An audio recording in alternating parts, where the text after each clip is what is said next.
What if I told you that the democratic process we often take for granted in many countries around the world is a luxury not enjoyed by all?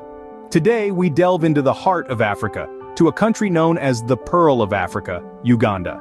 A nation with a rich history and a vibrant culture, but one that has been grappling with the complexities of democracy for over 3 decades. The first reason why Uganda has no clear democracy is the longevity of the current regime. President Yoweri Museveni has been in power since 1986, creating a semblance of stability but at the expense of a true democratic process. A political leader's tenure should not span over 3 decades in a democratic society. The second is the lack of free and fair elections. Opposition leader Bobi Wine's challenge to Museveni's election win in 2021, alleging election irregularities, is a clear testament to this. An election marred by violence and repression raises questions about its credibility and transparency. Third, the heavy-handedness of the security forces. The deployment of security forces in Kampala during the 2021 elections, coupled with an internet blackout, is a stark reminder of the lengths the regime will go to maintain control. Fourth, the suppression of the press.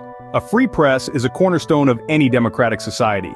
In Uganda, however, journalists often face threats and intimidation, making it difficult to report on the true state of affairs. Fifth, the persecution of political opponents. The story of Bobi Wine is a prime example of this, a pop star turned politician who faced political persecution for challenging Museveni's regime. Sixth, the manipulation of the Constitution. In a true democracy, the Constitution is the highest law of the land, respected and upheld by all. However, the altering of Uganda's constitution to allow Museveni to extend his rule is a clear violation of this principle. Seventh, the lack of independent judiciary. In a democracy, the judiciary must be independent to ensure justice is served. In Uganda, however, the judiciary often appears to be under the influence of the regime. Eighth, the lack of political plurality. While multiple parties may exist on paper, the dominance of the ruling party stifles true political competition and diversity. Ninth, the restriction of civil liberties. From internet blackouts to the suppression of peaceful protests, the Ugandan government's restriction of civil liberties is a clear affront to democracy. And finally, the 10th reason is the forced exile of critics. Many of those who have dared to speak out against the regime have been forced to seek asylum in other countries.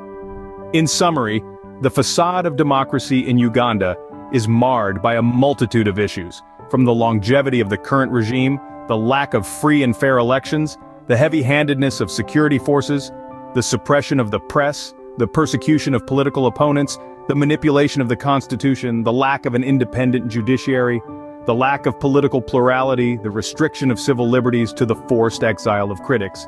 These 10 reasons give us a glimpse into why Uganda has no clear democracy. They serve as a sobering reminder of the complexities and struggles that many nations face in their pursuit of a true democratic society. It is a call to us all to not take the democratic process for granted, and to strive for a world where every voice is heard and every vote counts.